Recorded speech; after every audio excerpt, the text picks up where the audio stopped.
Todd to come on up, Mr. Social Geek Radio from Valpak. We met several years ago at IFA. Yes. I actually got to tour his campus, which is beautiful. If you ever go to the Tampa area, you've got to go see the campus. It's a beautiful site. So welcome, and thank you very much. Thank you. Good morning, everybody. Thanks for the introduction. I had nothing to do with those downloads. It was not the content, it was the hosts. I was just the guest. But it's a great show. Hope you tune in every Thursday night. So my disclaimer before we get started is that I am not here representing Valpak. I'm here representing myself. I am here on my own dime, so anything I say is not going to necessarily be reflective of Valpak. Anybody have that on their Twitter account? You know, say, this is my opinion, not my company's opinion. Well, that's kind of what I'm doing here. And so why am I here then? I've been involved with technology and social media early on. I was, let's see, I saw yesterday that LinkedIn announced that they're up to 160 million accounts now, 160 million people on LinkedIn. I was number 113,215. So I got involved on the early side, and that's kind of been the way I've gone about things. By the way, you can find your number by just looking in the URL for the on your profile, and it'll show you what number you are, because everybody's got a number, right? So I'd like to consider myself being the voice of reason, and I'm going to talk about a very tough topic. Thank you, Deb, for asking me to try to explain how to build the perfect social media campaign. And with that, we will get started. And I guess we'll start by just identifying why we're here. We have Zors in the room. We have, I think, do we have any Zs? Yeah, we have some Zs, great. And we have suppliers, and we have our sponsors. These are some logos that are Atlanta-based franchisors. See, Maid Brigade, there you go. Didn't even know I'd be sitting next to you. Let's see, is this guy here? You know, he's a franchisor now, right? So the question that I will start with is kind of asking what is it that we want by going through the efforts to put together social media campaigns. Are we looking for consumer engagement? Are we looking to provide customer service? Are we looking for what Jack said, which is probably likely filtered into all of this? Are we looking for sales? Or are we looking for new franchisees? Some of us are in that business as well. So what is it that the social media campaign, the perfect social media campaign, is going to do for us? That's the question, and we will get a little bit more specific about that. So here's the agenda. We will talk about the data behind social media and building the perfect social media campaign. Then we'll talk about trying to build the perfect social media campaign, and then we'll have some discussion, okay? So I have three truths that I believe in, and the first one is that people really don't want brands being overly promotional in their social media channels, or do they? I was really adamant on the radio show 3 weeks ago when we did it that they don't, but in doing more research, I'm a bit confused, quite frankly. So the second truth is social media channels are going to generate revenue. They have to generate revenue if they're going to survive. And they're not going to make it easy for us to be promotional without spending money with them, to Jack's last point in the last presentation. I mean, you've got Mr. Zuckerberg, who is about to hit the road next week for Facebook's roadshow, and then they're going to go public. And I heard yesterday that the valuation should be about $96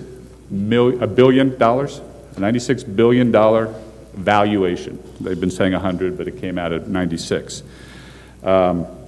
If he is going to maintain that kind of valuation, I also read yesterday that he's going to have to keep a 41% growth margin every year, year over year. They're going to have to keep adding more revenue at a 41% clip year over year to maintain that type of valuation. Just to give you some context, Google over the last 2 years has grown at 29% and 24% respectively. So there's a pretty big hill for Facebook to climb if they're going to justify that valuation going forward. So they're going to have to figure out ways to monetize all of that 800 million traffic that they have. LinkedIn, I think they're at $120 a share, and they're coming up with new ways to figure out how to keep that valuation going. Twitter hasn't quite figured out what they're going to do to officially monetize that to the point where they can go public, but they'll figure something out, and we're already seeing that there are different ways that you can spend money with Twitter. Google Plus is going to just get into the Google ecosystem, so there's going to be ways that they're going to monetize that. And who knows with Pinterest, they're going to figure out something too. But it's all going to be about trying to generate revenue, so they're going to make it, my opinion, is tougher for us to be promotional within their channels. So here's an example of that. This is, anybody know who that is? You can see it on the screen behind it. That's the guy that's the product manager for Facebook. His name is, and I'm going to butcher this, but it's Gokul Rajaram. And I love his quote. He says, "Brands don't want to be overly promotional. In the long term, they know it's a turnoff to people. They want to have a deeper connection. So because of that, you can't be promotional on your homepage on Facebook, your brand page. You're not allowed to put like this page. You're not allowed to put pricing information. You're not allowed to say download at our website. You're not allowed to even put contact information such as a web address. Now you can put that in your stream and you can put that in your post, but you can't do it at the top there. There's a local Atlanta franchise brand. Of course, Coca-Cola is an Atlanta brand too. So the third truth, there's no such thing as a perfect social media campaign. So now what am I going to talk about for the next 40 minutes? Well, so I went and I looked online at the Merriam-Webster definition of perfect. And there's two definitions that I pulled out. One is saying being entirely without fault or defect. And the other one is satisfying all requirements. I don't know that we can hit that first definition, but I think we can hit the second one, and we'll come back to that. All right, so let's get back to the stream. So you're on your Twitter stream, you're on your Facebook stream, you're on your Google Plus stream, you're wherever you're using social media. And you're having conversations with your family and your friends, which was kind of the original intent of all these social networks, right? And then all of a sudden, these guys pop up. Is that exactly what consumers want? Is that what they signed up for? I'm not so sure that they signed up for social media to be marketed to. There's some facts that back that up. So the question was, preferred channel for permission-based promotional messages. And you can see at the top it's email, and then Facebook is only at 4%, Twitter's at 1%, LinkedIn is 0. Now the caveat here is that this was done by ExactTarget, and they're an email company, all right? So might be a little bit of bias in it, but I mean, that much bias? I think it's directionally correct, that's how people want to be marketed to, not in their social media stream. So let's look at the facts, all right? And I'm going to just read off a whole bunch of these, and they're not going to be pretty, but I'm going to read them to you, and I'm going to cite where they came from, and then we'll talk about it. So the first point up there, my animation didn't work on this, so they're all up there at once, but the first one says, 6 out of 10 users don't follow or like any brands on any social networks. That was a research project by Insights Consulting. In addition to that, eConsultancy did a survey, and they found 78.6% don't like any brands on Facebook. Constant Contact, another emailer, said 75% don't follow any brands on Twitter, and of those users who do follow brands, 64% only follow between 1 and 4. All right, now down to the second bullet, 78% of consumers who like brands on Facebook say they like fewer than 10 brands. That was from Constant Contact also. eMarketer had a report out in October of 2011 that said 57.8% of U.S. Facebook users had not mentioned a single brand in a status update. And 61.3% of Twitter users say they have not tweeted about a brand. 25% disagree that likes means that they are fans or advocates of the brand. And only 42% of consumers agreed that marketers could interpret a like as such. And that was from ExactTarget. And then one other data point, 71% of consumers report being selective about liking a company on Facebook. I'm sorry, being more selective about liking a brand on Facebook than they were last year. Third bullet there, 39% of Facebook users do not interpret their own likes of a company to equate to permission for that company to market to them in their newsfeed. All right, well, that's 39%, but that means 61% get it, so that's good. 58% of respondents, and that was from ExactTarget, 81% of consumers have either unliked or removed a company's post from their Facebook newsfeed. That's ExactTarget. Insight Strategy Group, 58% of respondents indicated that they liked or followed brands in order to receive special news or deals. Well, that's good. So there's 60% again, about 6 out of 10 saying, okay, I get it. I'm going to get some deals. I better get some, though. And then over 50% of people feel overwhelmed by brand messages on social media. 75% of people think 1 or 2 Facebook messages a day is too much to receive from a brand. And that came from Content and Motion. The fourth bullet, 60% are annoyed by brand communication on Facebook. That was from the Insight Strategy Group, who also in that same study said 64% said they hate when they are targeted via social network profiles. And 58% find that marketing via social media to be invasive.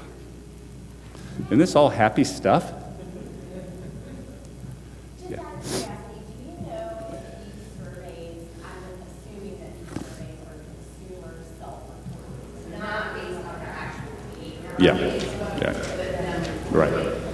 Right. So we take it all with a grain of salt, and I'm not here to be the voice of doom or to rain all over our parade here. I just want to kind of set some context here and open up some discussion, because it doesn't necessarily make sense in some cases. 1% of fans of the biggest brands on Facebook engage with brands on the site. Only 16% expect companies to use social media to interact with them. And then the last point there on the right, most fans come to a branded page just once to sign up. As Jack said, they're going to sign up, they're going to like you, they might come to the page, but will they come back? And 1/3 of those who friended brands subsequently dropped them. And I hated reading this, but it said that after distancing themselves from a brand on social media, many report that they view the brand more negatively, visit it less often, and wind up spending less. And males are more quicker to do that than women are, and also be more negative about the brand. Okay, so that's what some of the research says.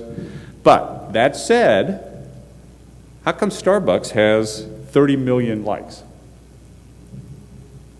How come Red Bull has 28 million likes?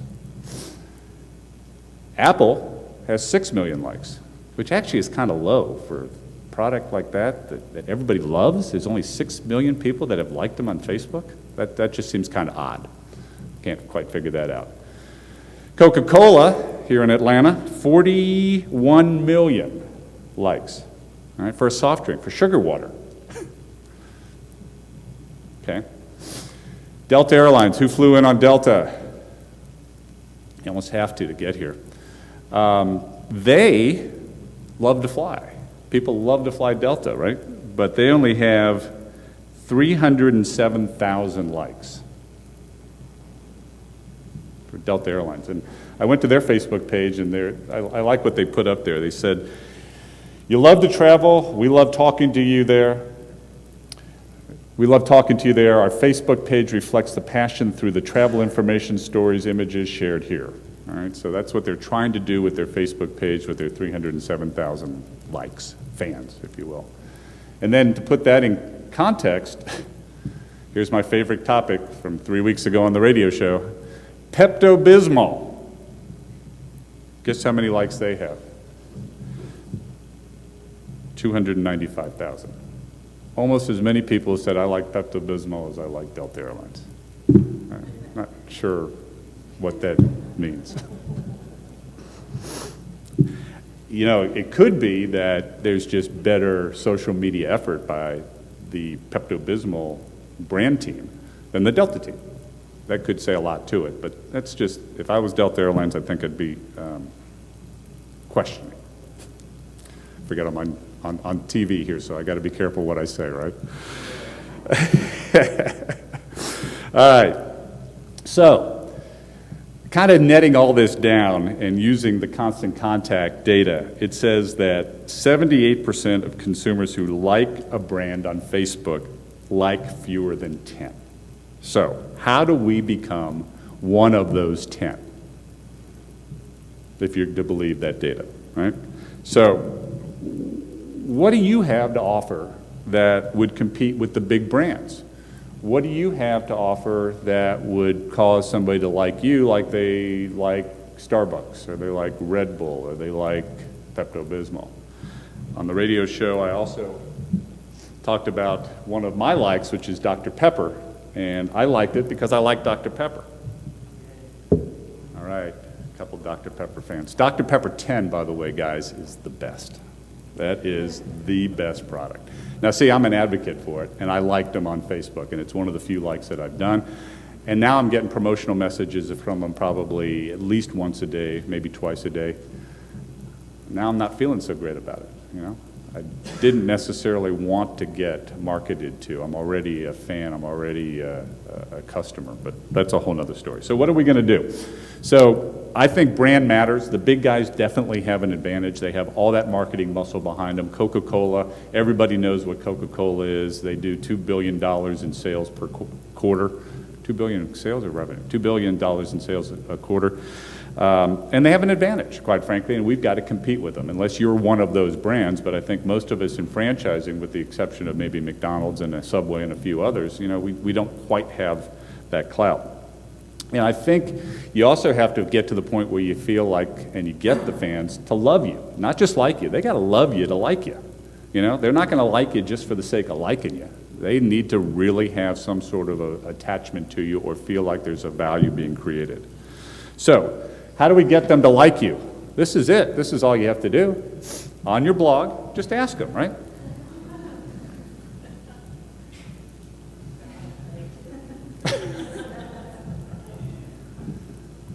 So those of you who said earlier that you use your blog for that's your best method, don't do this. Don't do this either.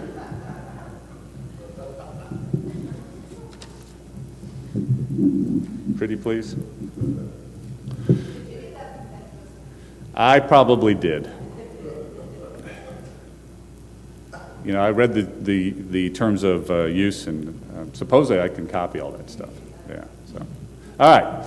So let's build the perfect social media campaign. I love this picture of the mission impossible, the impossible task of building a social media campaign that is perfect. And I stole the same logos that Jack had. Yours were actually a little bit better than mine, but same logos. Even got WordPress in there. So we're going to use all these tools, all these channels to get it done. But what are the components? And we'll stop and talk about this because I really think that while we all know we have to do all this, goals, resources, audience, channel, calendar, measurement, all those components, Jack spoke to a few of them. I think you can't do anything until you completely identify and solidify what the goal is. You got to know exactly what you want. Sales ultimately is what the CEO wants, and especially the CFO, and probably your franchisees. Sales is ultimately what matters. But as we build the perfect social media campaign, and again, using the definition of satisfying all requirements, let's make sure that we get this right. Because then if we get it right and we're able to execute on it, then we do have the perfect social media campaign. So what is the goal? It's sales? Is it building awareness? Is it strengthening relationships? Is it understanding your buyers? Customer service is a big opportunity for most brands to be out there and not look self-serving because you're there to help others. Are you trying to introduce some new product ideas, increase traffic to your website, improve your search engine rankings, drive traffic to your website, generate leads, generate sales? And there's a lot of different things that we can be doing, but my opinion is you got to narrow it down to one or maybe two. But you can't be doing all of that, and you can't just be saying, well, I got more engagement going on out there. You got to know exactly what you want, and most importantly, you better communicate it upstairs. You better go upstream with it, because somebody is going to want to know exactly why all that time and effort and resources are being spent on social media and how it ties into the company goals. So there's some clues that are emerging as to how best to take advantage of this, assuming that we know what our goals are. Photography. I don't think I'm going to get a whole lot of arguments. I hope that photography and pictures really are important in anything you do in social media. The data shows that they are 2 to 3 times more engaged. People are more engaged with a photo than they are with text. Instagram just sold for $1 billion. There's got to be a reason why Facebook wanted to get that platform. Well, besides not letting other people have it, but they're going to use it. I mean, you think about it, and you can see, I think it's Facebook, or no, it's Google Plus that just took, whenever you post a photo on Google Plus now, instead of it being a small photo, they made it a lot bigger. Some research says that 54% are more engaged with a photo than text alone, 22% are more engaged with video than text. The EdgeRank algorithm in Facebook is positively impacted by photos and video, and on mobile devices, that's a good way to communicate, because people aren't going to, on that small device, be able to read everything you want to say. But the old adage of a picture's worth 1,000 words, it really comes through utilizing these channels. By the way, I'm a video producer, and I need content, I'll help you out. Just give me a call. Okay, yeah. Another factor to think about is the time of the day. All right, when are you going to send this messaging out? Posts before noon get 65% more likes and comments and reposts than those that are sent out after noon. For mobile users, at 7 p.m. or later, if you're a different type of product, you may want to be on a mobile device more often with your consumer than on the home screen on a computer. But the time of the day is important as to when you send your messaging out, if you want to get that engagement and get some sort of reaction to it. Day of the week matters. Fridays are the best day for reposts and mobile comments. Saturdays draw the most shares, thinking that people must have more time on Saturday than they do during the week. If you're in the QSR business or CPG business, Wednesdays are better. And short is good. Short is better. Because you think about attention spans, people just don't have the attention spans that they used to, right?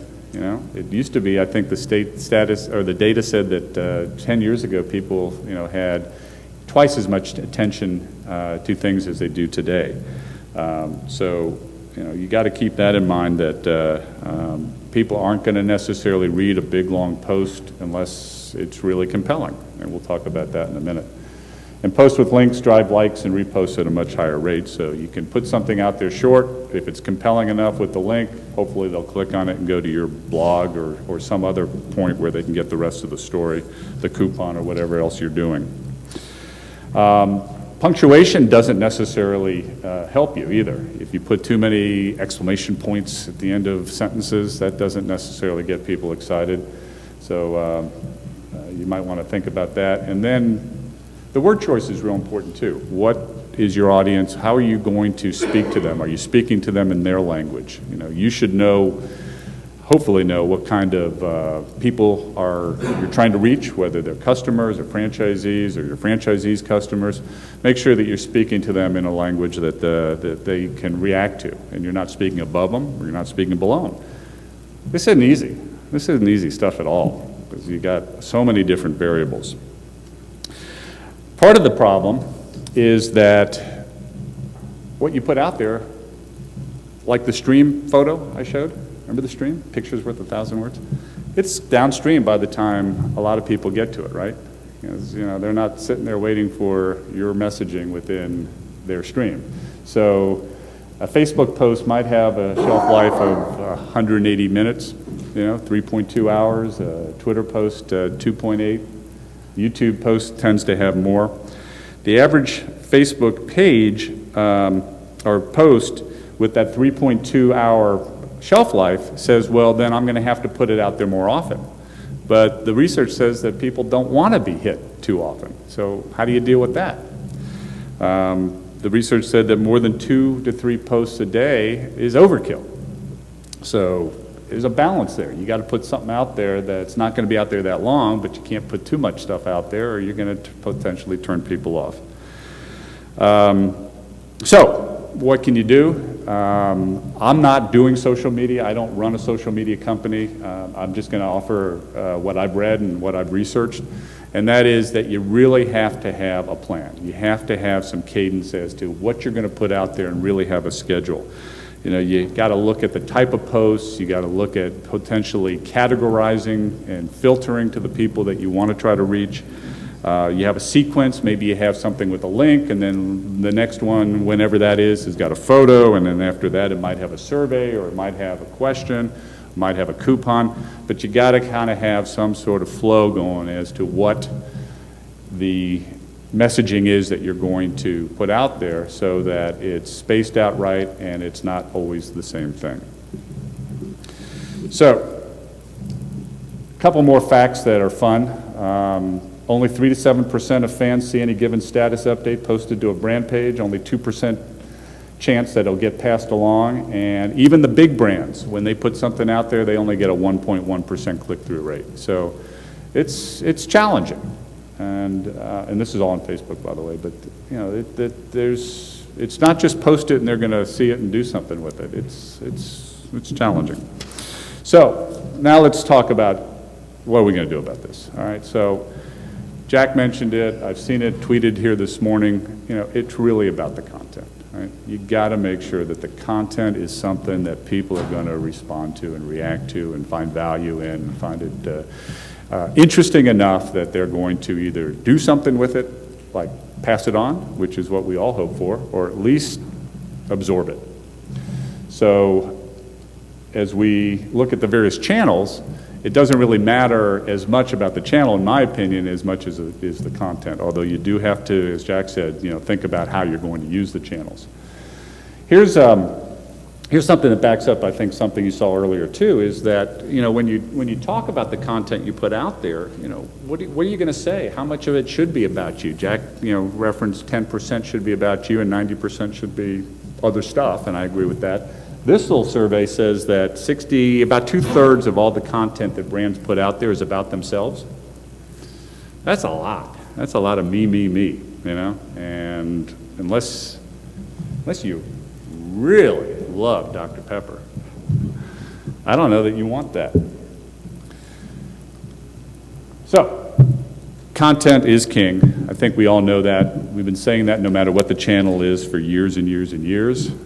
In my former life, I was in radio, and it was all about what you played on the radio. It was all about that content. It's the same here. It's the same in newspapers. It's the same in everything. So, you know, content is plentiful. What the problem is that attention and awareness is scarce. So, with all that content out there and less attention span and people not necessarily wanting to receive that messaging, you better make sure that the content is right. I'm not going to talk a whole lot about this because I'm still trying to get my head around it, but the concept of influencers and clout being the best known of the various different influence tracking sites out there is something that I think we have to begin to focus more on, and that is to try to make sure that we're reaching out, interacting, engaging with people that really do have influence on other people. Just throwing it out there and hoping you find them may not be as good as trying to reach out specifically to somebody that has apparently a high clout score or at least a lot of followers that seem to be engaged with them. A couple of stories. By the way, there's a great book on that I'm reading right now. It's called Return on Influence, The Revolutionary Power of Clout, Social Scoring, and Influence Marketing by a guy by the name of Mark Schaefer. And he talked about in there one story where Virgin Airlines was creating a new route from Toronto to somewhere in the States. And they gave away 120 tickets to people that they thought were influential people within social media. Not social media people, just normal people that had a lot of followers. And they gave away those 120. They saw that those people talked about it on various social media channels. And the measurement to justify that was that then they went and looked at traditional media, newspapers, blogs, other places where the general public could see mentions about this new route from Toronto. And they got 7.4 million impressions about this, all tied back to this campaign where they gave away the 120 tickets.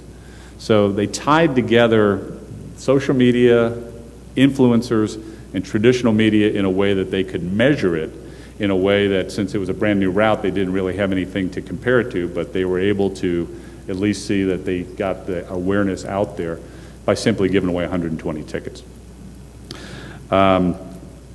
I had an example where we've introduced at Valpak a new veterans campaign where we're essentially wiping out all of the fees associated with starting a Valpak franchise for any honorably discharged veteran as an opportunity to get them trained and get them into business. So I wanted to try to promote that, and I went on to Clout and I looked under the keyword veterans, and I found 2 or 3 guys that had like 60 plus scores. By the way, I think the average Clout score is like 20 something, 25, 26. These guys were in the 60s, so I figured, well, this is somebody that I should reach out to. So I just sent them a direct message and just said, hey, I want to let you know what we're doing. And they retweeted it, okay? And they plugged it a couple more times, and then I saw a couple other people retweet it.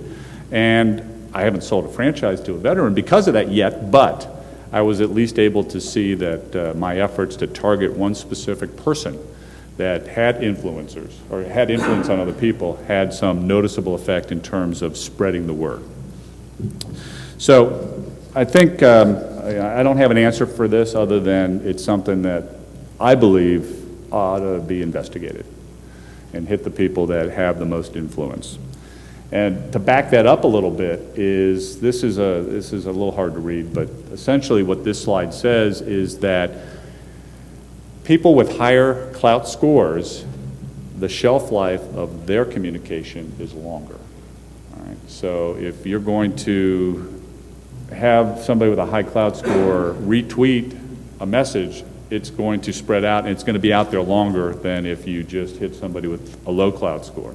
Which kind of makes sense because the number of followers has a lot to do with it. But I mean, I think this data proves the fact that, you know, if you can really try to focus in on certain influential people, all of your efforts are going to have more effect, longer shelf life, and ultimately be more effective for the effort you put into it. All right, so still haven't done the perfect social media campaign, have we? But again, I said that you can't do it.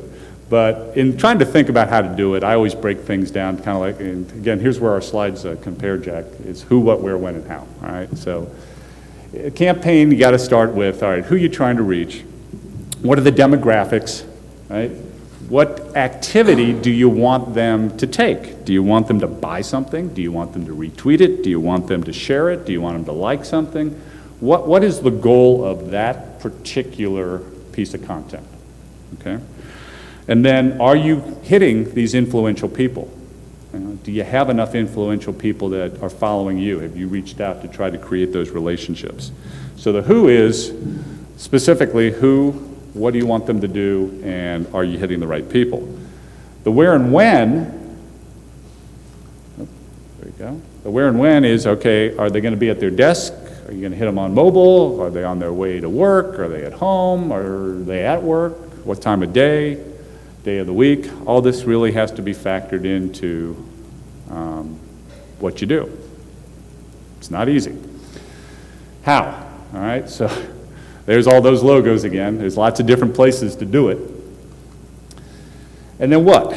What are we going to say? And I think this is where you really have to take a step back and ask the Whiffam question. All right? What is in it for me if I was on the receiving side of that?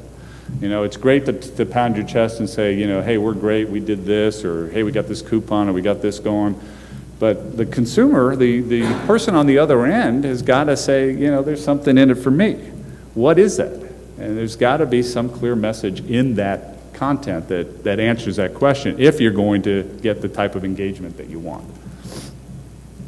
So a couple of tips on how to do that is, as long as you've figured out what your goals are and what the what's in it for me is for the consumer, then you got to do it in a human way. You got to have some personality. You can't just be robotic and put out a message that says blank. It's got to really feel like there's a real person on the other end, and there is, so that shouldn't be that hard to do. Again, what do you want them to do? And what do you want to get out of putting that message out there? Part of that should be because, sorry cat lovers in Australia, you've been listening. You know what it is that your potential recipient wants out of their engagement with you and out of their engagement with your product. And then we're going to think visually, right? We're going to put something out there that has ideally a picture or some video in it. Again, I cite Pinterest, I cite Instagram. There's a reason why these YouTube, why all these video-related sites are doing what they're doing, and why Pinterest is on such a run right now. Part of it is, again, less time, lower attention. You can do self-expression a lot easier with a picture than in words, and certainly it's easier to understand what that self-expression is in a photo than in words. Everybody's got a camera, so getting content shouldn't be that hard to do. And a lot of it could be created by your customers.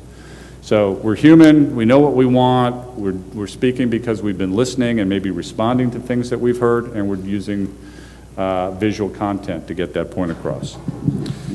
So a couple more components. Again, it's not about you. It's not about me. It's about the consumer, right? I think we know that. The hard part is, how do we get content that we think will really resonate? I'm a big believer in, if you're going to put content out there that is going to resonate, it's got to be insider. It's got to be something that they won't get any other way. All right? It's got to be kind of behind the scenes type of information. And that's where the human side of the content can come, if you're talking about things that are going on behind the scene. Let me give you a good example. Do we have any, well, let me show the picture first. Anybody know who that is?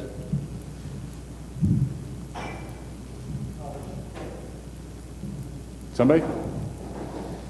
His name is Brad Keselowski. Not Scott Keselowski. Brad Keselowski. All right, what does he do? Anybody? NASCAR driver, right. He drives the Miller Dodge round and around and around for NASCAR. I'm a big NASCAR fan. So at the Daytona 500 this year, he and all the other drivers were stuck on the backstretch because of some bizarre accident. He took out his phone and he took a picture of this accident in front of him from inside the car, okay? And he tweeted it. At the time that he tweeted it, he had 65,000 followers on Twitter. By the end of the night, he had 200,000. Not bad. Part of that was viral, part of it was television picked up on it and talked about it. But the fact that he was able to show race fans something that was going on inside his car that nobody else was able to show, even television wasn't showing that particular shot, got people engaged. It was new, it was different, it was inside, and I think he's up to 600,000 or 700,000 now. I'm not sure exactly where he is, but it all started with a simple tweet of something that was unique and different and inside. So another component that we all know should be part of it is a conversation. It should be conversational. We try to engage with consumers and have positive conversations, easier said than done. We want to have some sort of reaction, right? So whatever that content is, it's got to have something that hopefully will have a reaction. Again, back to the goals. Do you want them to buy something? Do you want them to like you? Do you want them to retweet it? Do you want them to share it? What do you want that to do? CNN has done a great job. I think it's pretty bogus, but CNN has done a great job, another Atlanta company, but their iReports, they have got so much content coming from their viewers. You know, can you get more content coming from your fans, from your customers, from your consumers? It's a lot easier for CNN to do it, and it's a lot easier for big brands to do it, but getting self-generated content from the customer could be a lot more interesting than it coming from us, right? So consider that.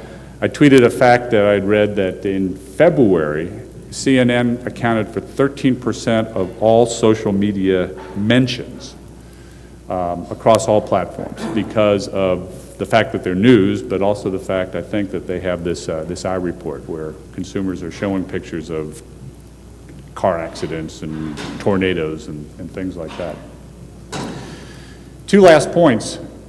It's really easy to create a lot of noise out there. There is a lot of noise. It's a lot easy. It's pretty easy for us to jump on that bandwagon because we feel like, well, I haven't tweeted anything in a while. I got to put something out there. Or I haven't posted anything to Facebook stream. I got to put something out there. That's tough too. It's a delicate balance between, do I want to put something out there that isn't quite worthy just to make sure I keep my footprint out there, or do I wait? So there's a balance too. Don't put stuff out there just for the sake of putting it out there. And you want to make it shareable. The ideal scenario would be in a perfect social media campaign, you put something out there that some people, at least enough of them, say, this is interesting enough, I'm going to share it with my friends. We know we do that ourselves when we read something online or there's an article or a photo, nothing brand related. We do that now, right? We share a joke, we share whatever. So the sharing part is there. We all are doing that. How do we get them as brands to take what we have and share it in a way that is beneficial to the goals that we set? So, in closing, I'm going to steal a couple of lines that other people should be given credit for. Woody Allen said 90% of life is just showing up. And then I heard the guy from Ford Motor Company that runs their social media campaigns, Scott Monty, say 90% of social media is just showing up. Okay, and that's probably true. But the 10% is really what's important. What are you going to do with the 10%? Is it going to be something that's of interest to the people that are on the receiving end? Have you set the expectations? Have you tested it? Are you continuing to make it better? Are you looking at the quality, not the quantity? And are you targeting the right people? So this photo, again, visually, maybe sums it all up. Here you go, Deb. It's Pinterest.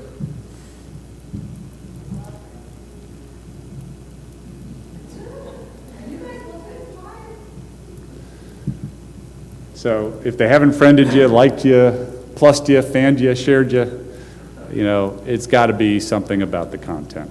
And I know we all have effort into the implementation, but I'll come back to, in the perfect social media campaign, content is king, and the definition of perfect that we should use is that whatever we decided to do, we executed it flawlessly.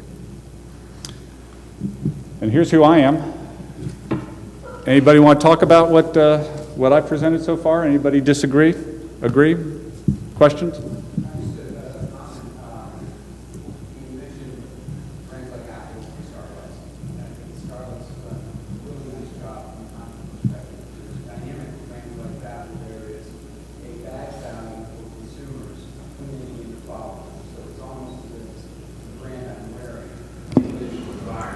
It may sometimes only show up in your profile or in something you share. So I think there's a really different dynamic there. You take a brand like Corona, which is the largest, most followers of any. Corona, which has the most followers of any brand on Facebook, they don't post at all. But there's an association with the lifestyle that the consumer enjoys. So they've got a unique element there. I think one brand, and I think probably many of the ladies in the room are probably familiar with, is a brand called Lululemon, which is a yoga brand. And they do a phenomenal job from a content perspective because they rarely put anything on sale. Ladies probably know that. And then secondarily, they've made a decision to own the lifestyle and mentality of yoga. So all of their content is very inspirational and feeding the consumer's lifestyle. So they're a really good example of someone who said, we're not going to push our brand, we're going to push our brand through the community of yoga. And so check them out, follow them, see what they do. A very, very inspiring brand within the social media space. So. Well, I think that brings up a good point that I was trying to make early, is that these big brands where there is a lot of attachment with a lot of customers, and there's passion and love and all the other adjectives you want to use, they have an unfair advantage because they've been around a long time. They've spent a lot of money to develop that brand. It doesn't mean we can't do it. We just have to, kind of pick our points and pick our places. Do you need to have 40 million followers? No. What number's right? There's 500 and some odd followers for Social Geek Radio. Like I said, I think that's a great number. Should be very proud of that, right? But the expectations have to be set, and if there was a CEO of Social Geek Radio besides Deb, and their expectation was, well, we should have 100,000, we should have 500,000, well, then you're not going to be happy. They're not going to be happy. They're going to be disappointed. But we just have to fight that battle. We just have to try to create a product and a relationship that gets people engaged and passionate about it, and then maybe they will put that badge up.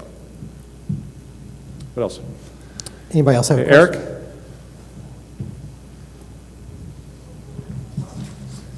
Hey, Todd, I was wondering if your franchisees, if their social media efforts are focused on the coupon user or the paying advertiser, or both?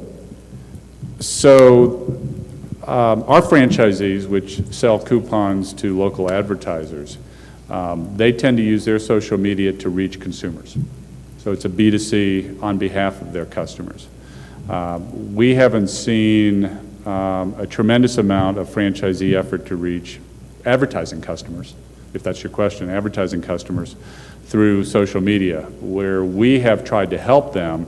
Part of that 20-60-20 percentages that Jack referenced is through our corporate Facebook page and some of our corporate pages and accounts. But the consumer is the target of our franchisees. Anything else? For those of you here, have you ever heard of the comedian Jeff Dunham? He's a ventriloquist. I didn't think so. And the reason I'm saying this, he started an FB campaign 2.5 years ago. Within 6 months, he went from 200-person arena to 10,000-person arena. He puts a post on Facebook now. He gets 10,000 hits on one post. If you want to watch and learn how to do a program on Facebook, go to Jeff Dunham, D-U-N-H-A-M. It's the most phenomenal thing I've ever seen. There's a lot of great examples out there. There's a lot to learn from, and it's not impossible, but it's hard. Okay, well, I think we're out of time. Thank you. Todd, do you have any Pinterest advice for people who are blogging or Facebooking, or any advice on Pinterest for people in the room? Or? Well, can I tell a quick story? Yeah, go ahead. 2 Saturdays ago, I was in Venice, Florida, with my cousin, and I was going through my Twitter stream, and I saw somebody had posted a drawing about, I think, what kids and maybe teenage girls primarily go through, how they love their mom, and then all of a sudden they don't like their mom, and as parents we all get stupid for a while, and then they come back and they like them again and love them, and then they wish that they had said all the right things before they passed away. I mean, it was a really kind of touching graphic. So I just posted it to Pinterest. And it's been shared over 500 times now. And the only one that I know that shared it, the only person I know that shared it was Deb. Everybody else, I had no idea who they are. Right, the only one I knew that shared it was Deb. Everybody else, I have no idea. which tells me that there's something there that if you can put, again, back to my point, compelling content up there, Visual people can content. take advantage of it. And Yeah. the visual content, and it's so darn easy. You got to just play around with it. You got to get involved if you're not, and I think we'll all figure it out sooner or later. But it shows that there are people out there that will repin and spread the word if it's meaningful to them. And I think I hit a nerve with this one. Great. We're going to take another 5-minute break so we can do the YouTube stream